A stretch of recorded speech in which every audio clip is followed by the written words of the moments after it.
You also don't have injections or blood draws every day. So when you guys are allowed to draw blood or do injections, it's kind of like a little bit of a treat. So try not to let that stray you away. Hey guys, welcome back to my channel. If you're new, welcome to my channel. My name is Rebecca. I'm a medical assistant, and we're gonna go over a couple of things today, specifically how I became a medical assistant. So if you're interested in becoming a medical assistant and you're on the same journey that I was, just keep on watching and we'll get into it.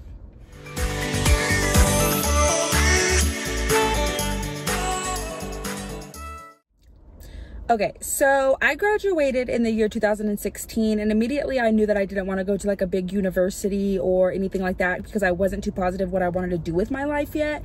So I did take a gap year, which at this point I don't recommend to anybody because everybody will usually tell you not to take a gap year because you forget material and just things that you learned in school. And it's better to stay seasoned and continue with your education than it is to take a break. Now that I'm 26 years old, I can say that I agree. Can't say that they didn't warn me or tell me, but here we are now. So I took a gap year just so I can figure out what I wanted to do. When I was younger, I kind of knew that I wanted to be a nurse, but I didn't know if I wanted to do something entry level first and then kind of go into nursing, just so that I can understand how the medical field works, which I'm very glad that I did. But I will say that I think that it's gotten me off my track a little bit, because when I was 18, I wanted to be a nurse, and now I'm 26 and I still want to be a nurse, and it's something that I really want to pursue. And I just wish that I would have done it straight out of the gate, gone to a college, got my degree, applied to nursing school, and got my nursing license. It would have made things so much easier, but I didn't, and I'm here now. So let's go ahead and go over how you can become a medical assistant. Okay, so you can go, I think you can get an associate's degree for medical assisting, at least in California, and this is where I was when I was doing my schooling. I think you can do like a traditional route where you do like an associate's degree, but they also have a lot of programs that you can look into that just are like a medical assistant certificate, which is really all you need, because at the end of the day, you're gonna have to do the medical assistant exam anyways, and as long as you have a certificate under your belt, you can sit for the exam. You can also find medical assistant offices who are hiring for a medical assistant who are willing to train. If they're willing to train you, you can just go straight into their office and start working as a medical assistant. Usually it requires kind of like doing blood pressure, but for the most part, you can get away with not knowing too much and learning on the job, especially if it's more administrative or it's an office that has low volume. Like, I wouldn't really recommend anybody to go straight into medical assisting in like an internal medicine office, because you do injections and strep throat tests and pregnancy tests and all these different tests that you should probably know how to do them before you get the job. But if you're working in like a very low volume position, then it would probably be pretty easy, fairly simple to get trained on the job and kind of learning how a medical assistant operates from there, if that makes sense. So specifically for me, the way that I became a medical assistant is I did do an expedited program. It was 9 months. You go to medical assisting, and this is kind of where my decision to become a nurse changed. At first, I went to Carrington College, and the person, or like the instructor person who worked there, basically kind of talked me and my friends out of it, saying that it was very difficult. It was a very difficult program, and it was probably going to be easier if we just went for medical assisting. I kind of advise you guys to stay away from schools like this. I could have went to a, what is it, like an adult school, which is like an adult school program. Definitely that is my biggest tip, is check adult schools in your area to see if they offer a medical assistant program. The medical assistant program in my area, I think, was like $2,500, but I obviously was 18 and I didn't have $2,500 to just drop. I really wish I had parents who supported me financially to just pay for my schooling, because I did end up going to a, what is it? It's like a trade school. I was gonna say, what is it called? It's like a trade school. But the tuition for me to get my medical assisting certificate there was $16,000. So I had to take out loans and pay $16,000. Whereas if I just had supportive parents or anybody who could have helped me kind of and guide me through the process, it would have made so much more sense to go with the adult school program. You guys, they are exactly the same. So do not waste your time. Do not waste your money going to a 9-month program, especially if the tuition is $16,000. Please do your research and make sure you are making smart financial decisions. I didn't have anybody there to tell me, and they let me sign the paperwork, sign in my life away for $16,000. So I do have student debt that I'm still working on paying off. That is a big bummer, especially for the fact that I'm 26 years old. I'm ready to have a house. I'm ready to get all of these things done, and I don't have the ability to because I took because I took the easy route and went for medical assisting instead of just going straight into nursing like I kind of felt and knew that I should. So when I got admitted into my program, and I did start at Carrington and I switched over to Unitech College. That's a different story for another time because I have a lot I can say about that. But when you go into the medical assistant program, do not be nervous. I remember one of my biggest fears going into the program was having to like get injections and drawing blood and everything like that. I don't even like having my blood drawn, but honestly, you have to allow yourself to be a patient for somebody else to practice on if you want somebody else to let you practice on them. And you have to get your practice in or they're not going to sign off on your blood draws and your injections. You're not going to pass. So it is scary. It is very intimidating going into it, and you're talking to somebody who is like deathly afraid of needles. I was terrified. This almost prevented me from going into medical assistant in general because I was so terrified of it. Don't let this stray you away. I promise after a couple of times of getting it done, it becomes second nature and it's just something that you get done. You also don't have injections or blood draws every day. So when you guys are allowed to draw blood or do injections, it's kind of like a little bit of a treat. So try not to let that stray you away. Aside from practicing injections, you practice everything. We practiced like how to drape a wound. We practiced wrapping on the wrist, on the ankle, all the different areas that you would help wrap in a like internal medicine office. We learned setting up trays, what goes on a tray, vital signs. I'm like, what else do medical assistants do? A lot of admin stuff. You learn a lot of laws.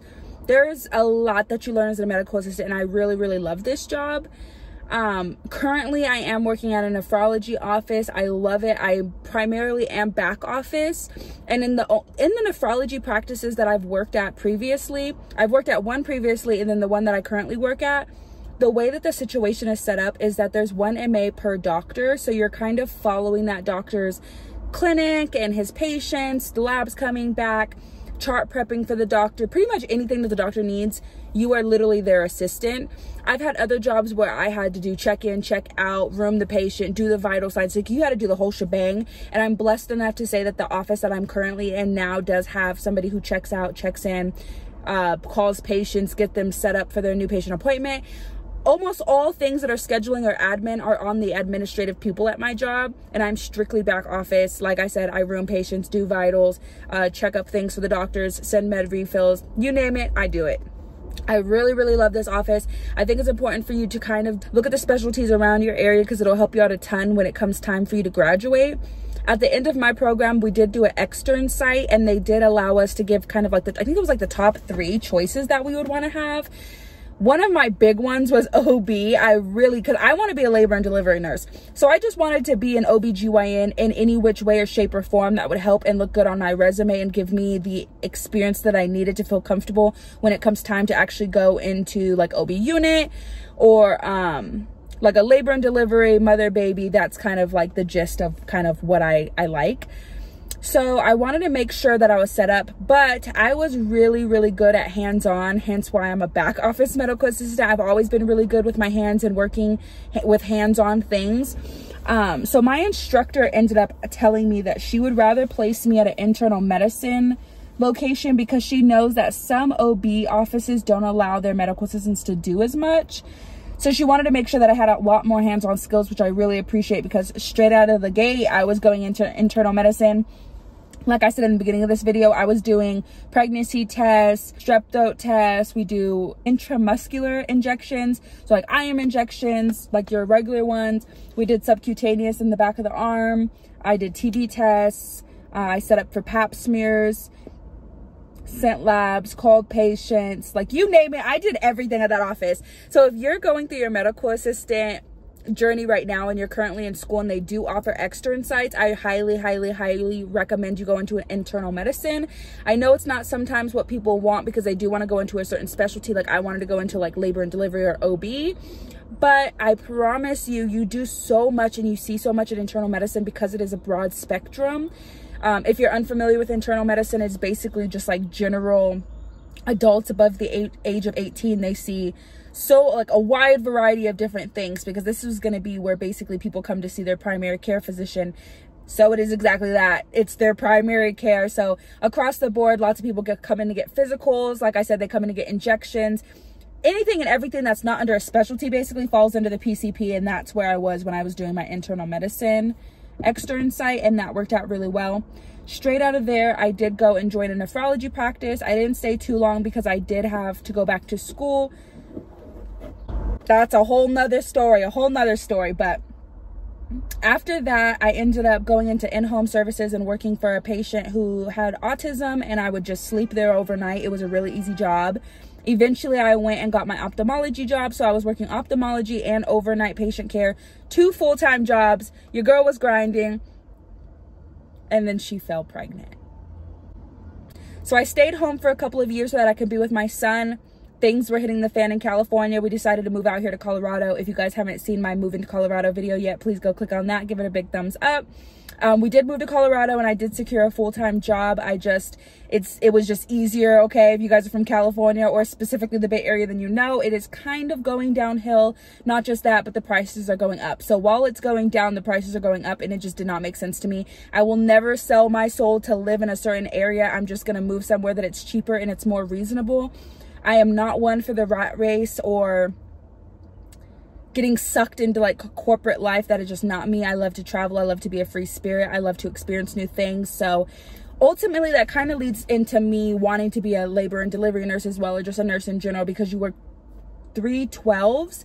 So obviously you have a couple of days off where you just get to enjoy your time off, and you're also making substantial enough money that you can enjoy these things, and you get to experience like the fruits of your labor. I think it's how you say it. Don't quote me. But yeah, all you have to do is find a medical assistant program near you. I gave you guys all the options in the beginning. Once you guys pass, you have 5 years, at least in California it was. Don't quote me, because this is specifically for California. I'm not sure about other states. You have 5 years to take the test. Your girl waited the 5 years. Okay, I'm such a procrastinator, and when I tell you like I'm such a procrastinator, the perfect example is me waiting 5 years. When you finish your medical assistant program, you're like, 5 years, like that's plenty of time. I'll have it done by then. Girl, boy, I hope you do, because I'm such a procrastinator. I kept on telling myself I'm gonna get it done, but honestly I had so much anxiety about it, because if you guys are new here, it is a 3-hour exam. I believe 150 questions. I was just so bored. I could not sit there for 3 hours. 3 hours just reading your screen. When I tell y'all, I didn't even do a complete practice exam before I jumped in and did the full exam. I did go over a couple of practice tests, and how I studied was, how I studied was going through the practice test and focusing on the questions that I didn't know the answer to. So I would do the practice test, and then I would answer all the questions, and the ones that I was unfamiliar with, I would then go and research. Most of them had to do with laws, because 5 years after you go to medical assistant school, you're not going to know all the laws. So just keep that in mind. I do recommend that you take the test straight out of medical assistant school. That way everything is fresh on your mind. I know it seems very daunting, and it's a very long exam. That was the longest exam I've ever taken in my life, but it should make you feel better that I waited 5 years. I did have some experience under my belt, and I did touch up a little bit on some questions, but I passed my first try. So don't let yourself get kind of scared away, I guess I will say. Don't be anxious about it. Don't be scared. If you guys have any questions or concerns about that exam to get certified, you can always drop them down below in my YouTube comments, or also you can go over to my Instagram. I think it's always linked in my YouTube bio, and go ahead and send me a message. Ask me anything that you would like about the CCMA. I'm actually going to be coming out with a visual guide soon. Tons and tons of people on my TikTok ask me for the free version, but it's gotten so overwhelming that I did think that this was a great opportunity for me to make a visual aid for you guys. That's how I learn. I can't just like read down a study guide and know the information. So I'm going to try my best to create a whole guide that is very straight to the point and is a really good indicator and helpful tool to help you guys study this one piece of material and pass your CCMA on the first try. And I think that's everything that I have to talk about. I do want to let you guys know, I think I'm going to do a different video of all like horror stories or the craziest moments of being a medical assistant, because I do have a couple of to share. And I want to make sure people know what they're getting themselves into before they become a medical assistant. So I'm going to come out with that video. There's a couple of other videos that I have in the back burner too. I'm going to try to push out as much content as I can. If you guys liked this video, give it a big thumbs up. Drop any CCMA questions that you have down below. Drop any medical questions that you have in general. And I will talk to you guys again in the next video. Bye, guys.